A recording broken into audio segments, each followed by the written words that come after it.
Pinasasara ang isang dog training facility sa Marikina City matapos mamatay ang 2 asong iniwan sa kanilang pangangalaga. Bukod sa hindi ito rehistrado, may tuturing din daw na red flag ang pagpapaiwan nila sa mga tinetrain na aso. Yan ang unang balita ni Katrina Son. Viral ngayon ang social media posts ng fur parents na sina Carla at Sandy kung saan sinabi nilang namatay ang kanilang mga alagang aso habang nasa pangangalaga ng isang dog training facility. February nang ipatrain ni Carla ang kanyang mga alaga. March naman ang sa 2 standard poodle ni Sandy.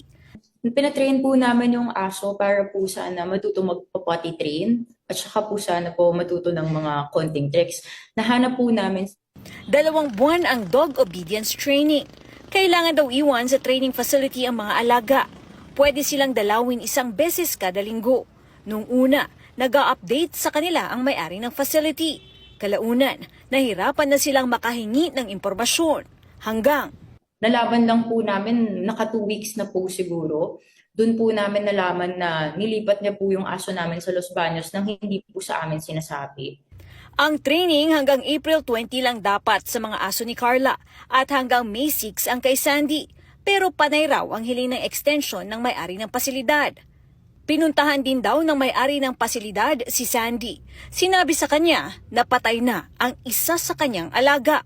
Tinanong po namin siya na bakit ngayon mo lang sinabi, ilang days na pala patay. Wala siyang masabi na hindi niya po masagot. Rason, puro sorry lang po yung sorry sinasabi lang po ma'am, niya yung tao ko po kasi, ganun lang lagi niyang sinasabi. Nilibing na po namin ng tauhan ko po yung mga aso kasi takot na takot daw po siya, hindi niya daw po alam kung anong gagawin.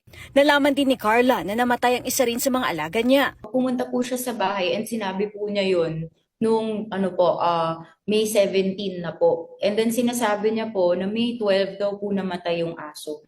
Namatay raw sila sa heat stroke. Pero hindi naniwala sina Carla at Sandy. Hindi po siya mukhang heat Hindi stroke po kasi eh. madugo po yung Madugo ulo. Wala na siyang snout, hindi mo na makita yung ulo ng aso. Kinondena ng Philippine Animal Welfare Society o PAWS ang sinapit ng mga aso. Ito pang mga actual acts of torture or cruelty, they are already additional violations, and we are in touch with the owner of the dog. We are trying to convince her to submit the affidavit as soon as possible so that we can file the charges. Ayon sa Animal Kingdom Foundation o AKF, may tuturing na red flag kung pinapaiwan ng mga asong tinetrain. Dapat daw kasama ang owner para alam mismo kung paano i-execute ang mga command. Masakit din po, I think, when we heard about the narrative, kung paano nangyari yon, mas shocking, Kasi hindi siya basta-bastang facility, it's an animal facility, actually, it's a training facility.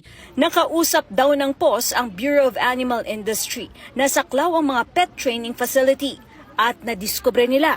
Hindi sila registered with the Bureau of Animal Industry. So technically, they are already in violation of the Animal Welfare Act. Dahil dito, hiniling ng PAWS sa Marikina LGU na agad ipasara ang naturang facility. Planong maghain ng reklamo sina Carla at Sandy kaugnay sa sinapit ng kanilang mga alaga. Sinubukan naming kuhanin ang panig ng training facility pero sarado ito at hindi rin sinasagot ang aming tawag. Ito ang unang balita. Katrina Son para sa GMA Integrated News.